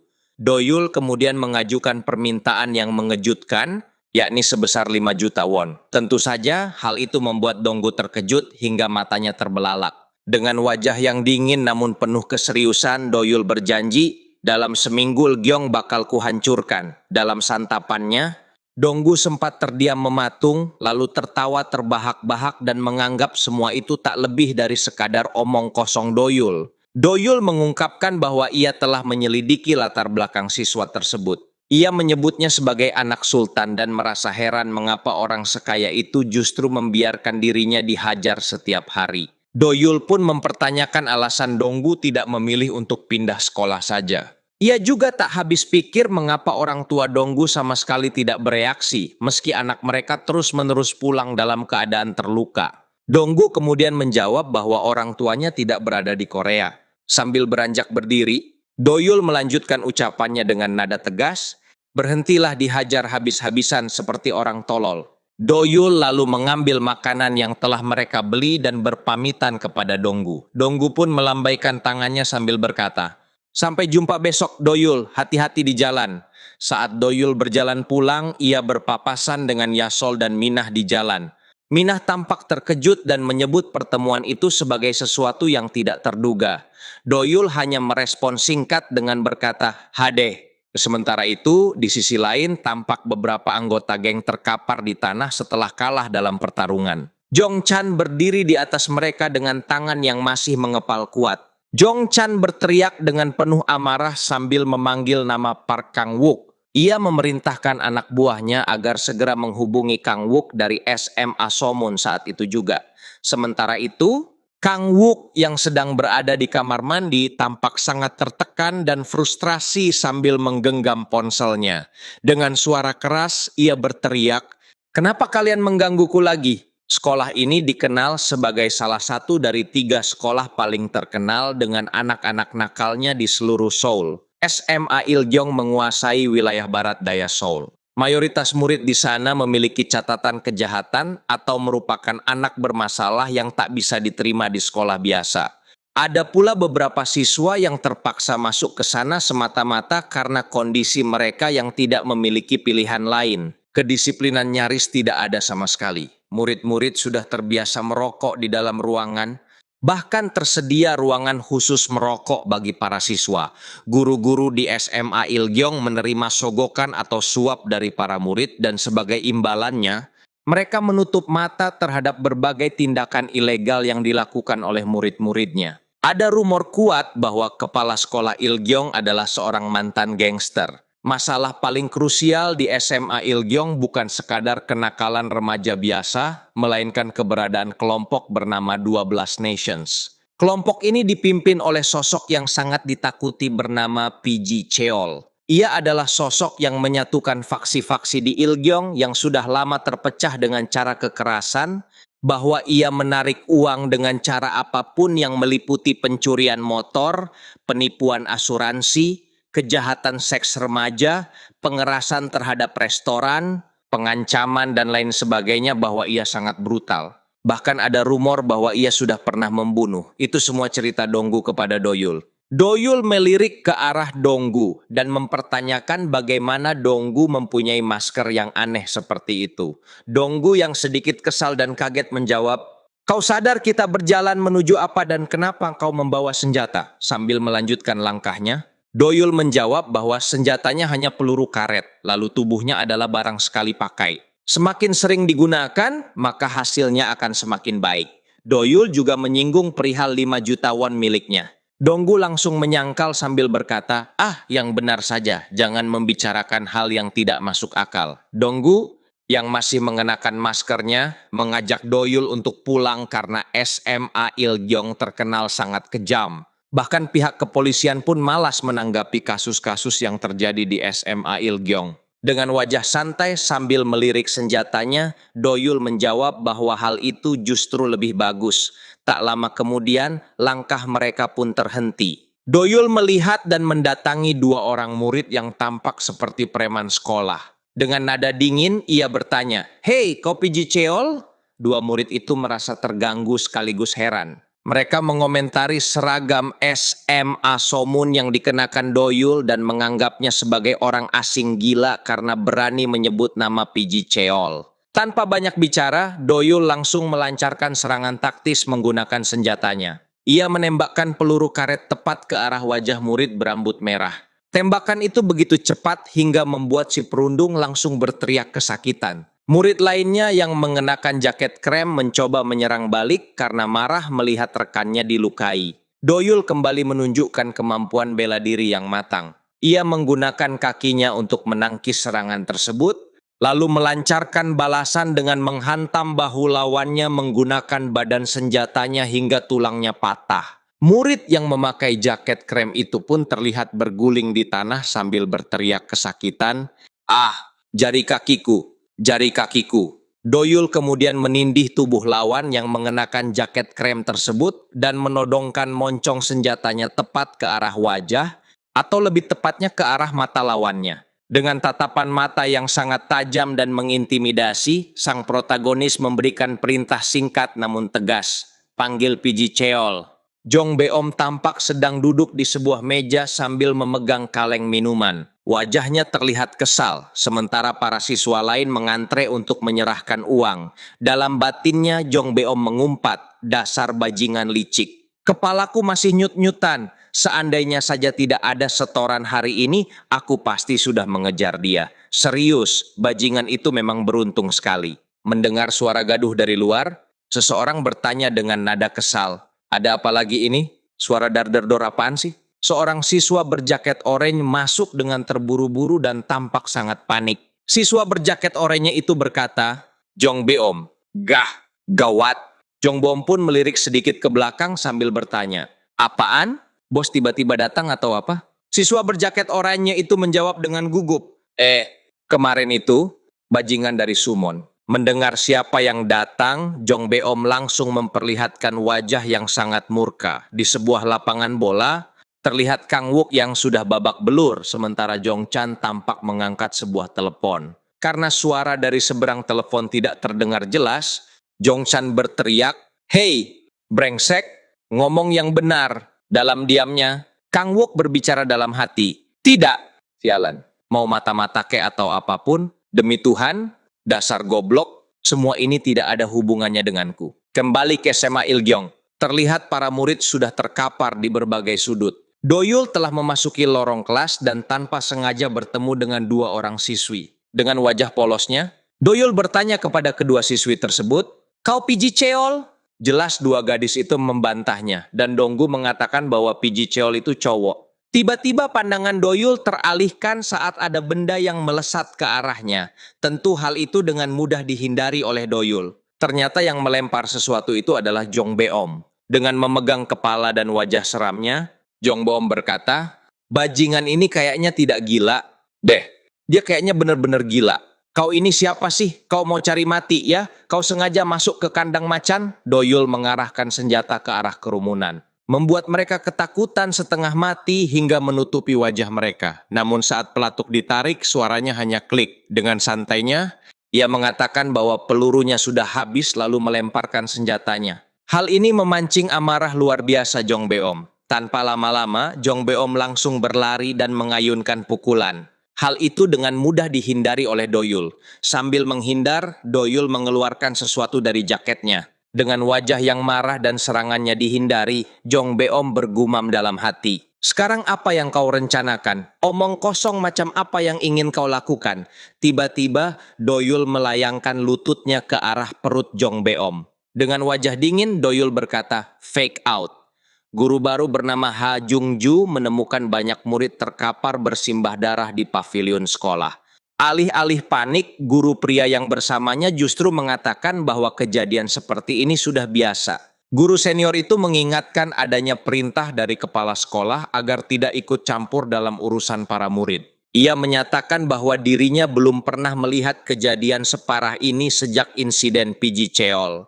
CCTV sekolah tiba-tiba mati secara misterius dan tidak ada sinyal telepon sama sekali. Di tempat sembunyi, yakni area gym, adegan ini memperkenalkan salah satu antagonis kuat bernama Park Jinju yang merupakan peringkat 3 di SMA Ilgyong. Park Jinju diperlihatkan sedang berlatih di pusat kebugaran. Anak buahnya merasa ngeri melihat kekuatannya karena ia mampu mengangkat beban seberat 200 kg tanpa kesulitan sedikit pun. Salah satu eksekutif datang menyampaikan kabar bahwa telah ada perintah mendadak. Seluruh eksekutif diminta untuk segera berkumpul di sekolah dalam waktu 20 menit. Alasan diadakannya pertemuan mendadak tersebut adalah karena terungkap adanya mata-mata yang menyusup ke sekolah mereka. Kabar itu sontak mengejutkan Park Jinju yang saat itu tengah bersantai sambil meminum proteinnya. Kita diajak melihat masa lalu seorang Jong Beom. Terlihat kepala botaknya sedang diusap oleh seseorang yang tampaknya adalah ayahnya. Sang ayah berkata, "Kau punya bakat spesial ya?" Kita kemudian diperlihatkan Jong Beom yang beranjak dewasa. Ia berhasil menghajar 3 siswa, membuat 2 orang yang berdiri di sana terpukau dengan apa yang telah ia lakukan. Kedua siswa tersebut mengatakan bahwa Jong Beom adalah berkah dari dewa, tinju yang diakui semua orang dan salah satu dari mereka yang terpilih. Ketika masih SMP, ada seorang murid bernama Park Yu Chan dari SMP Sodong yang mengajak Jong Beom berkenalan. Namun bukannya diterima, Jong Beom justru menghajar Yu Chan dan memaksanya memakan seekor cacing. Setelah menyuapi cacing itu dengan wajah menyeramkan, Jong Beom berkata bahwa Yu Chan kini telah menjadi seorang kanibal. Dari situlah kita mengetahui seperti itulah kehidupan Jong Beom. Jong Beom menolak untuk hidup di level yang sama dengan orang lain. Ia tidak bisa menyembunyikan amarahnya terhadap mereka yang lebih lemah. Sebuah kehidupan yang ditakdirkan untuk menguasai dari atas dengan kekuatan untuk mengendalikan segalanya. Bagi Jong Beom, hal semacam ini sudah wajar. Kembali ke masa kini, Jong Beom mencoba menyerang secara agresif menggunakan tinjunya. Namun, Doyul tetap tenang. Ia memahami prinsip dasar bela diri, siapa yang menguasai jarak, dialah yang menang. Doyul mengambil sebuah sapu yang ada di dekatnya. Dengan sapu tersebut, ia membuat lawannya tidak bisa mendekat. Setiap kali Jong Beom mencoba memukul, Doyul memukulnya lebih dulu dengan ujung sapu. Jong Beom mulai panik. Ia berpikir seharusnya tidak begini. Ia tidak menyangka bahwa seorang yang ia anggap lemah bisa menggunakan benda sederhana untuk mendominasi petarung jalanan seperti dirinya. Melihat celah saat Jong Beom menerjang maju dengan membabi buta, Doyul melakukan serangan balik yang presisi. Ia menangkis pukulan lawan. Ia mengayunkan sapu dengan sekuat tenaga ke arah dagu Jong Beom. Jong Beom langsung jatuh tersungkur dengan luka di wajah.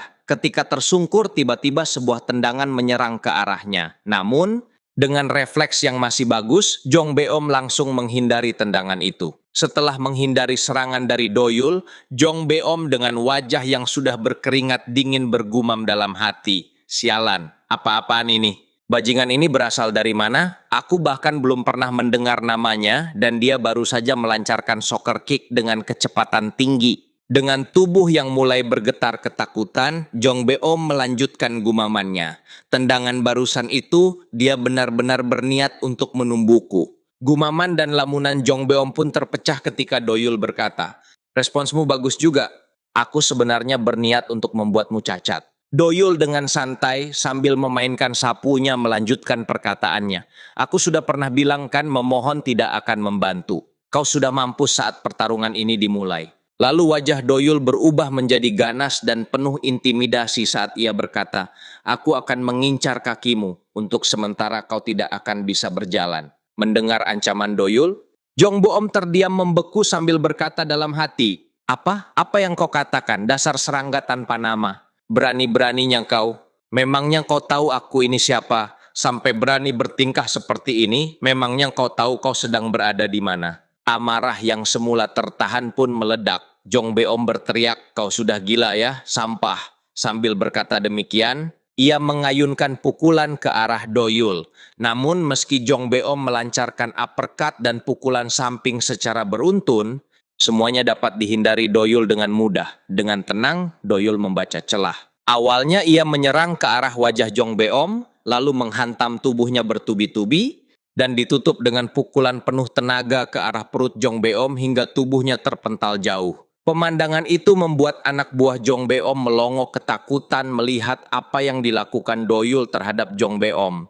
Jong Beom pun tersungkur berlutut dengan wajah penuh darah. Dengan ekspresi yang tetap mengintimidasi, Doyul berkata, "Memangnya aku ada di mana? Bukannya ini cuma SMA biasa." Mendengar ucapan itu, emosi Jong Beom semakin memuncak. Ia lalu melirik ke arah anak buahnya dan berteriak, "Kalian ngapain bengong? Brengsek!" Serang dia sekarang juga. Sialan. Anak buahnya hanya diam membeku. Mental mereka sudah jatuh dan respons terhadap perintah Jong Beom menjadi lambat. Jong Beom semakin emosi dan suaranya pun kian meninggi. "Kalian ngapain? Serang dia sekarang juga, bajingan." Kita lalu diajak ke sekolah SMA Sanmun. Terlihat Jong Chan sedang menelepon seseorang, namun tak ada satupun yang mengangkat panggilannya. Hal itu membuatnya semakin marah. Para murid SMA Somun pun bertanya-tanya mengapa Im Jong Chan dari SMA Ilgyong berada di tempat itu. Tak lama kemudian, guru pengawas SMA Somun, Wang Duchol, memanggil kelompok Im Jong Chan. Wang Duchol berkata, "Hei, berhenti. Kalian siapa? Kenapa anak SMA Ilgyong terus masuk ke sekolah ini? Cepat ke sini." Dasar bocah sialan. Karena diabaikan oleh kelompok Jong Chan, Wang Ducheol mengubah nada bicaranya menjadi semakin tinggi. Ia berkata, "Oh, kalian mengabaikan aku, ya? Cepat ke sini sekarang juga. Dasar bajingan kurang ajar." Mendengar hal itu, Jong Chan akhirnya berhenti, lalu memutar langkahnya ke arah Wang Ducheol sambil merogoh sakunya. Saat Jong Chan sudah mendekat, Wang Ducheol bertanya apa urusan mereka datang ke sini. Namun, alih-alih jawaban atau penjelasan, yang diterima Wang Ducheol justru sebuah bilah pisau yang mendarat di perutnya. Pemandangan itu sontak membuat Yasol, Minah, dan seorang siswa pria tertegun. Dengan pisau yang masih tertancap di perut Wang Ducheol, Jong Chan berkata, "Hai tua bangka, kau harus tahu sedang berurusan dengan siapa sebelum belaga jadi guru." Oke. Setelah melepaskan Wang Ducheol dengan tangan yang masih bersimbah darah, Jong Chan merapikan rambutnya sambil berkata, "Hah, kau mau mati ya?" Lalu Jong Chan berbalik dan menyodorkan pisaunya ke arah salah satu murid, menyuruhnya untuk segera mengambil pisau itu. Dengan wajah psikopatnya, Jong Chan berkata, "Kau yang menikam bajingan itu. Sita dan periksa ponsel mereka, lalu serahkan dirimu ke ketua tim Park Chung-sik di kantor polisi bagian selatan. 2 tahun 6 bulan. Hukumanmu cuma selama itu. Oke, murid itu tidak punya pilihan. Ketakutannya pada penjara kalah oleh rasa takut terhadap kekejaman Jong-chan. Murid itu pun menerima perintah dari Jong-chan. Kembali ke tempat keberadaan Doyul dan Jong Beom. Terlihat wajah Jong Beom yang semakin babak belur dengan kaki yang patah. Dengan tatapan dingin, Doyul berkata, kau harus ikut rehab dengan serius. Kalau tidak, kau bakal naik kursi roda selamanya. Mendengar hal itu, Jong Beom hanya tertawa. Mendengar tawa Jong Beom, Doyul berkata, kau tertawa, kau suka disiksa, ya?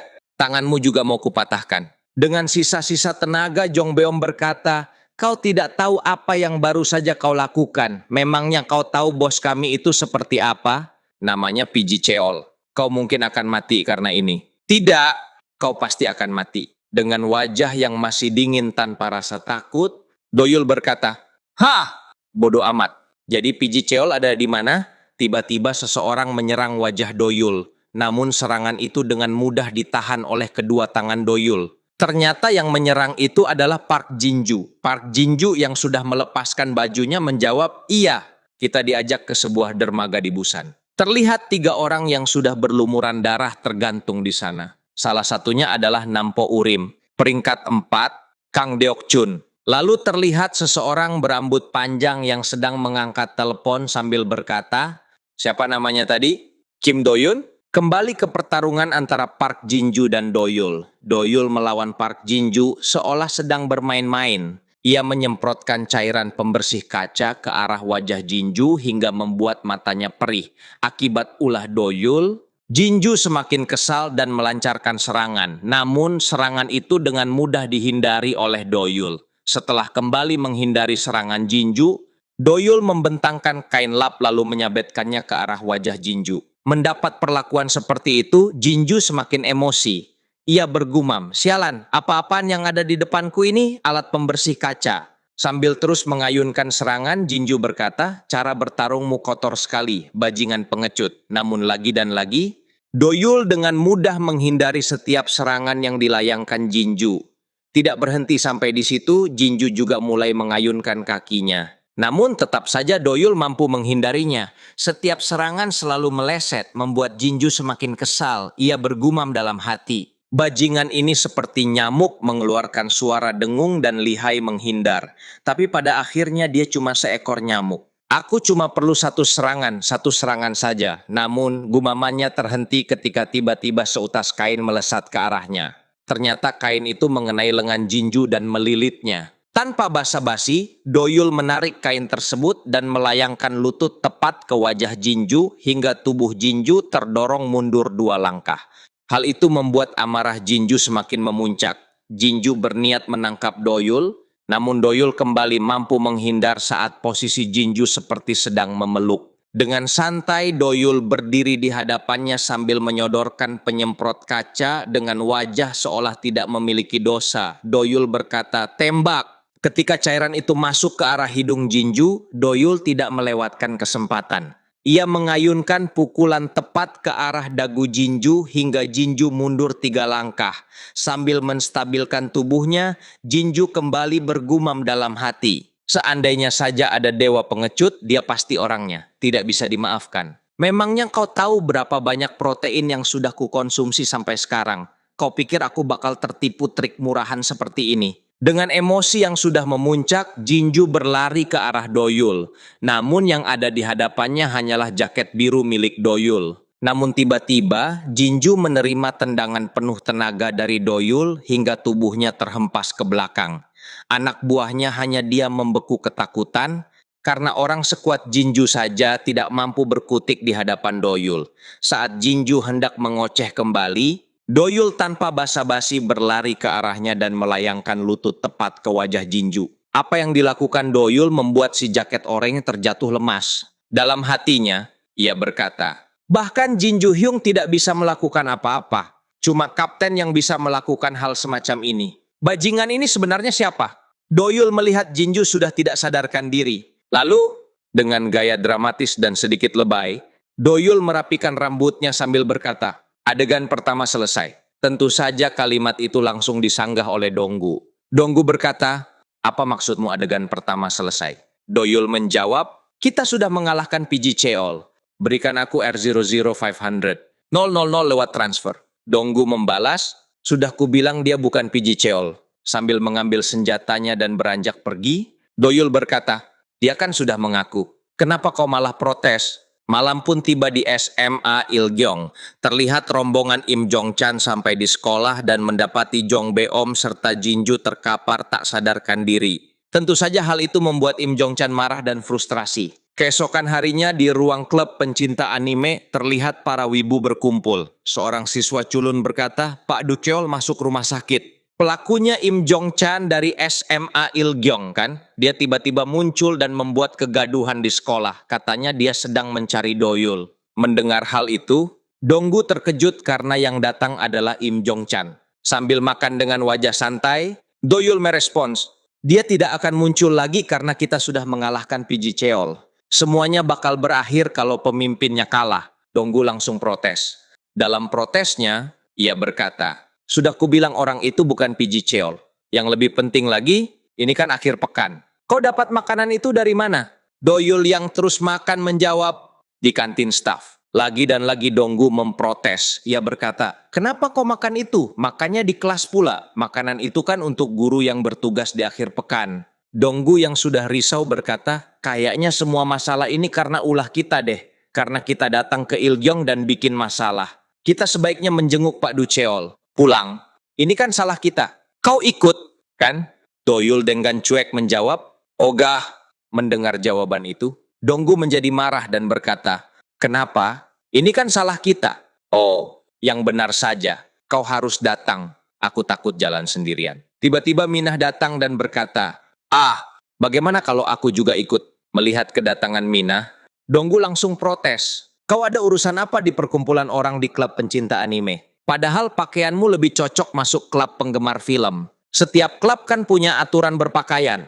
Minah menjawab, aku tiba-tiba ingin menonton anime. Jadi aku mendaftar ke klub pencinta anime demi Doyul seorang. Padahal sesungguhnya Minah sudah mengintimidasi perempuan kutu buku agar ia bisa masuk ke klub pencinta anime demi Doyul seorang. Lalu Minah dengan wajah mempesona berkata, kenapa kita bisa bertemu di sini? Ini takdir atau apa? Tanpa basa-basi, Doyul langsung mengarahkan pistol ke arah Minah sambil berkata, baiklah, aku pilih takdir.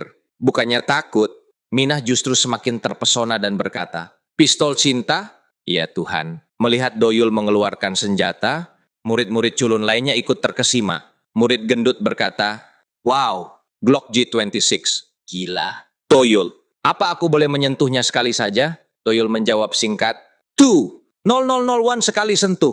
Malam hari, hujan mengguyur sebuah rumah sakit. Seorang ibu berkata, syukurlah lukanya tidak terlalu dalam, jadi nyawamu tidak terancam. Meski begitu, kepala sekolah bilang sebaiknya kau beristirahat dulu.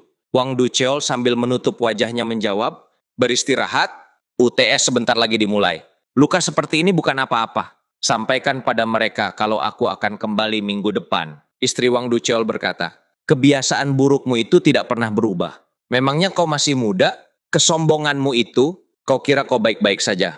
Di lorong rumah sakit terlihat Donggu dan Minah berdiri. Minah bertanya, murid pindahan itu di mana? Donggu menjawab dengan ketus, tidak tahu. Mendengar jawaban itu, Minah langsung bad mood. Ia berkata, memangnya ucapanku kurang jelas ya? Bajingan Donggu culun. Aku bilang, siswa pindahannya ada di mana? Apa gunanya aku datang ke rumah sakit kalau dia tidak ada di sini? Donggu yang sudah kesal menjawab, apa maksudmu datang ke rumah sakit? Hah? Sudahlah, lupakan. Kalau kau tidak mau ikut, pulang saja sana, balas Minah. Kita baru saja sampai di rumah sakit dan kau malah menyuruhku pulang. Sialan, aku jadi frustrasi. Lanjut Minah dengan nada kesal. Saat Donggu hendak membuka pintu kamar Pak Guru, ia melihat Pak Guru dan istrinya sedang berbicara dengan serius. Donggu pun mengurungkan niatnya. Sambil memegang lengan Pak Guru, istrinya bertanya, sudah berapa lama kita menikah? Pak Guru menjawab pelan, sudah 20 tahun. Istrinya melanjutkan ucapannya di hadapan Pak Guru yang menutupi wajahnya.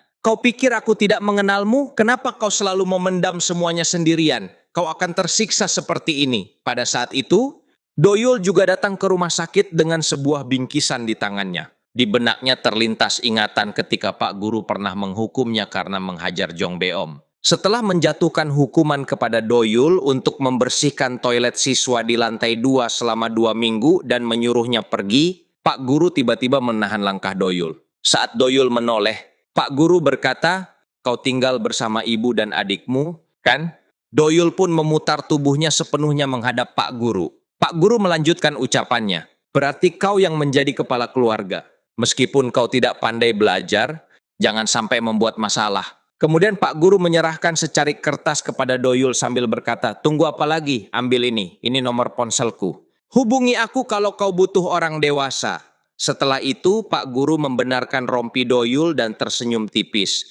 "Berdirilah dengan tegak. Dengarkan, aku juga pernah muda, tapi berusahalah untuk tidak melakukan hal yang memalukan. Seorang pria hanya punya harga diri, oke?" Lamunan Doyul pun terhenti ketika ia melihat Donggu dan Minah yang hanya berdiri di depan ruangan Pak Guru, membuatnya bertanya-tanya. Kembali ke kamar tempat Pak Guru dirawat, Pak Guru menangis terseduh-seduh sambil berkata, "Sialan, ini memalukan. Padahal aku ini guru." "Tidak, aku ini guru pengawas. Alih-alih melindungi murid, aku justru dipermalukan di hadapan mereka. Bagaimana aku bisa menatap para siswa setelah kejadian ini? Ini benar-benar memalukan. Dipermalukan oleh anak yang seumuran dengan putraku. Bagaimana caraku menatap mata para siswa?" Mendengar dan melihat apa yang dikatakan Pak Guru membuat Minah, Donggu, dan Doyul terdiam, tenggelam dalam perasaan masing-masing. Di sebuah rumah lain, terlihat Im Jongchan berlutut di hadapan seseorang yang mengenakan pakaian serba putih. Orang berpakaian putih itu berkata dengan dingin, "Hanya karena satu orang, sekolah kita hancur." Im Jongchan berusaha tersenyum, namun tubuhnya tak bisa berbohong bahwa ia diliputi ketakutan. Dengan suara gemetar, ia berkata, Aku tidak punya alasan. Bahkan jika aku punya 10 mulut sekalipun, aku telah melakukan dosa yang tak terampuni, bos. Jika kau memberiku kesempatan kedua, aku pasti akan menangkap bajingan itu. Aku bersumpah." Pria berbaju putih itu menjawab dengan tenang, "Tidak, tidak. Urutannya salah. Kalau kau ingin menebus kesalahanmu, seharusnya kau sudah membawa dia ke hadapanku. Sekarang kau harus bertanggung jawab. Kau akan bertanggung jawab, kan?" Dengan suara lantang, Im Jongchan menjawab, "Ya, aku akan menerima hukuman apapun yang kau berikan padaku. Aku bersumpah akan bertanggung jawab sepenuhnya." Pria berbaju putih itu lalu melemparkan sebuah gunting dan melanjutkan ucapannya. "Bagus, 10 juta won dalam seminggu dan tinggalkan kuping kirimu. Oh, dan satu hal lagi, kau tadi menyebut nama Kim Doyul kan? Kau punya waktu 3 hari, bawa dia ke hadapanku." Dengan wajah penuh ketakutan bercampur kegilaan, Im Jongchan menjawab, "Aku akan mengikuti perintahmu, bos." Di sebuah warnet, terlihat mereka sedang bermain game perang. Doyul berkata, "Sudah kubilang jangan tersenyum saat tertembak, kan? Makanya semua orang memperlakukanmu seperti idiot." Sementara itu, Minah terkesima melihat cara bermain Doyul. Namun Donggu, dengan sikapnya yang selalu protes, berkata, "Apa kamu tidak ingat kejadian di toko kelontong? Kamu mungkin tidak sadar karena jago berkelahi, tapi aku tidak dipanggil bodoh sejak awal. Aku tidak dihajar bukan karena aku bodoh." Merasa diabaikan oleh Doyul, Donggu berteriak, "Kalau seseorang berbicara serius, setidaknya dengarkan dengan sopan." Doyul menjawab dengan ketus, "Kalau begitu, bagaimana kalau kamu bicara sesuatu yang sesuai dengan situasi? Bicara setelah permainan ini selesai." Minah pun menurunkan jempolnya sambil berkata, "Ya, kami sedang kencan, jadi minggir sana." Meski begitu, Minah tetap diusir oleh Doyul. Mendapat respon seperti itu, Doyul hanya menepuk keningnya sambil berkata, "Hah, ya ampun, kenapa aku sampai mencoba bicara denganmu? Kamu pasti bakal mulai merengek minta uang lagi." Donggu pun pergi sambil membawa makanan. Melihat Donggu pergi, Doyul sempat memanggilnya. Dalam hati Donggu merasa tindakannya berhasil, namun terkadang harapan tidak sejalan dengan kenyataan. Doyul hanya mengatakan bahwa itu adalah kotak makan siang tumis babi miliknya. Donggu semakin kesal dan berteriak, "Tidak, sekarang ini jadi milikku. Aku yang bayarkan." Di luar, di sebuah apartemen terlihat para gangster berkumpul. Park Kang-wook berbicara sambil mencoba menelepon Donggu. Ia berkata, "Orang itu Kim Do-yun atau siapapun namanya. Aku tidak tahu pasti dia tinggal di mana. tapi bawahannya membeli apartemen di sini.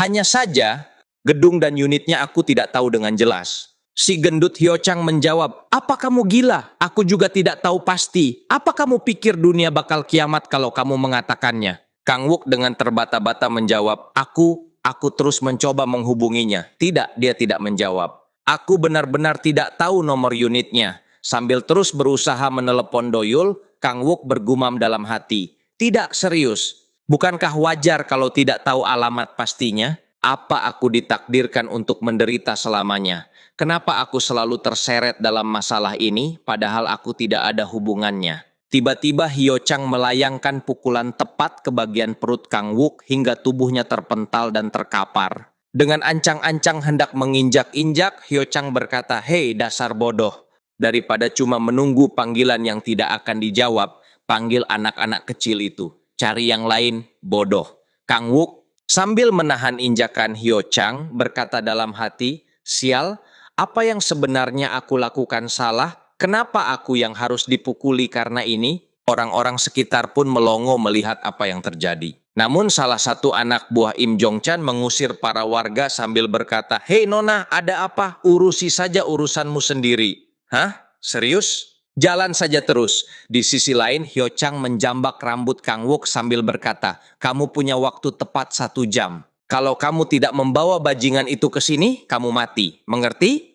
Dalam posisi terjambak, Kang Wook bergumam dalam hati, kenapa aku harus mati menggantikannya? Apa omong kosong ini? Saat Kang Wook melihat warga yang memperhatikannya, tiba-tiba Donggu muncul di tengah kerumunan itu. Tanpa basa-basi, Kang Wook langsung berteriak dan menunjuk ke arah Donggu sambil berkata, itu. Orang itu bawahan Kim Doyul, kaki tangan, antek budaknya. Terlihat Donggu sudah terkapar, kacamatanya rusak dan pecah. Hyo Chang berkata kepada Im Jong Chan, Jong Chan, bajingan ini tetap tidak mau bekerja sama sampai akhir, ya. Kalau kita pukul lagi, dia mungkin bakal pingsan. Apa yang harus kita lakukan? Im Jong Chan sambil melepaskan payungnya berkata, membosankan. Kenapa orang-orang lemah seperti ini selalu memberi kita masalah? Lalu Im Jong Chan jongkok di hadapan Donggu sambil mengeluarkan pisau dan berkata, hei, apa kamu serius tidak mengenal siapa kami? Bukankah rumor sudah menyebar di sekolah? Aku bahkan sudah mengurus seorang guru. Kita cuma perlu memancing Kim Doyul datang. Pada akhirnya kamu juga akan memanggilnya. Lihat situasinya. Apa yang sebenarnya bisa kamu lakukan? Kamu tidak bisa melakukan apa-apa? Bodoh. Telepon saja orang itu ke markas kami dan kami akan membiarkanmu hidup. Oke? Kalimat yang dilontarkan Im Jong Chan membuat Donggu teringat ucapan ayahnya. Ayahnya pernah berkata, kamu bajingan tak berguna. Mirip siapa sampai jadi seperti ini? Kamu persis seperti ibumu. Dengan wajah babak belur namun tetap tegar, Donggu menyanggah ucapan Im Jong Chan sambil berkata, aku tidak bodoh. Aku bilang aku tidak bodoh. Kalianlah yang benar-benar bodoh. Kang Wook memegang kepalanya karena panik sambil bergumam dalam hati, apa yang diomongin bajingan gila ini? Apa kami memukulnya terlalu keras atau bagaimana? Merespons hal itu Im Jong Chan tertawa terbahak-bahak. Ia kemudian menyeret pisaunya ke arah wajah Donggu dan mencengkeram wajah Donggu dengan tangannya. Sambil menekan wajah Donggu, Im Jong Chan berkata, diamlah bajingan, kamu benar-benar tidak mengerti ya. Hanya karena aku bicara denganmu, kamu pikir kita setara? Kamu pikir kamu siapa? Sampah menyedihkan. Kalau aku menyuruhmu berlutut, lebih baik kepalamu menempel ke tanah, bajingan. Donggu berusaha melawan dengan mencengkeram pergelangan tangan Im Jong Chan sekuat tenaga. Melihat perlawanan itu, Im Jong Chan tersenyum lalu melayangkan pukulan ke arah wajah Donggu sambil berkata, apa kamu tidak mengerti bahasa Korea atau apa? Tundukkan kepalamu, rendahkan pandanganmu, bodoh. Kang Wook yang melihat apa yang dilakukan Donggu berkata dalam hati, hei, ada apa denganmu? Kenapa kamu melawan dan memperburuk situasi? Im Jong Chan pun beranjak pergi sambil berkata kepada Hyo Chang. Im Jong Chan berkata, sial, ini mulai menjengkelkan. Saat bajingan itu bangun, sobek mulutnya kalau perlu dan bawa Kim Doyul ke sini. Hyo Chang pun mengiyakan perintah tersebut. Dengan sisa-sisa tenaganya, Donggu berkata, kalian yang salah. Jadi kenapa kami yang disebut idiot? Yang bermasalah itu kalian. Kalianlah yang salah. Semuanya akan baik-baik saja kalau kalian tidak ada. Lalu Donggu menunjuk ke arah Im Jong Chan sambil melanjutkan ucapannya. Donggu berkata, kalianlah yang aneh, kalianlah idiot yang sebenarnya. Im Jong Chan menghentikan langkahnya, melirik ke arah Donggu, lalu mengeluarkan pisau sambil berkata, hei, lihat dirimu, babak belur dan berdarah-darah, tapi kamu masih saja bicara. Apa kamu anak SMP Sok Eji? Kamu benar-benar tersesat dalam khayalanmu sendiri. Im Jong Chan kemudian memegang kepala Donggu dan bersiap menghunuskan pisaunya sambil berkata, aku penasaran, kalau aku mencungkil satu matamu, mari kita lihat apakah kamu masih bisa bicara setelah itu. Tiba-tiba ayunan pisau Im Jong Chan terhenti. Terlihat sebuah bendera kecil keluar dari pistol dengan tulisan Doyul mundur. Ternyata itu adalah Doyul. Sambil mempermasalahkan senjatanya, Doyul berkata, aku kan sudah bilang, peluru karet jadi OP, ya? Melihat keberadaan Doyul, Hyo Chang berkata, hah? Orang itu Burger King? Itu dia si pembuat onar Kim Doyul. Menyadari bahwa Doyul ada di hadapannya, wajah dan mata Im Jong Chan memerah dengan sorot yang menyeramkan, menandakan emosi yang meluap-luap. Doyul melangkah mendekat sambil berkata, hei, Donggu, kamu sengaja menukar ponsel kita, ya? Layarnya hancur berantakan. Sambil menunjukkan ponsel yang rusak, Doyul bertanya, siapa yang melakukan ini? Lalu Doyul melirik ke arah tumpahan tumis babi, mengibaskan rambutnya, dan berkata dengan datar, sepertinya kamu perlu dipukuli. Im Jong Chan tersenyum dan berkata, jadi itu kamu. Hahaha. Namun sebelum ia sempat menyelesaikan ucapannya, Doyul sudah menghajar Im Jong Chan habis-habisan dalam satu serangan. Insiden bar karaoke Golden Silimdong. Pusat insiden ini adalah Yol Hyol Nama, geng anak-anak pelarian yang menguasai wilayah Silimdong. Yol Hyol Nama memperluas kekuatannya dengan memanfaatkan gadis-gadis seusia mereka untuk mengelabui polisi lokal, sehingga mereka dikenal sebagai geng anak pelarian jenis baru. Bahkan polisi setempat pun ragu untuk turun tangan, membuat mereka memiliki reputasi sebagai biang kerok. Namun, tidak lama setelah terbentuk, Yol Hyol Nama berhasil ditundukkan oleh seseorang. Geng tersebut hancur sepenuhnya. Insiden itu terjadi saat perayaan ulang tahun yang dipimpin oleh Lee Ho-chul. Seluruh anggota yang berjumlah 21 orang berkumpul dalam sebuah perayaan besar. Semua anggota yang hadir mengalami luka parah dan nyaris tewas. Pelakunya adalah seorang remaja berusia 13 tahun bernama Im Jong Chan. Apakah hal semacam itu mungkin terjadi? Seorang bocah berusia 13 tahun mengalahkan musuh-musuh yang ukuran tubuhnya 2 kali lebih besar dari dirinya sendiri. Dan dia tidak mengalahkan orang biasa, melainkan anggota geng yang dibiarkan begitu saja oleh polisi, mengalahkan 21 orang seorang diri. Sejak saat itu, reputasinya menyebar ke seluruh penjuru wilayah Seoul bagian selatan.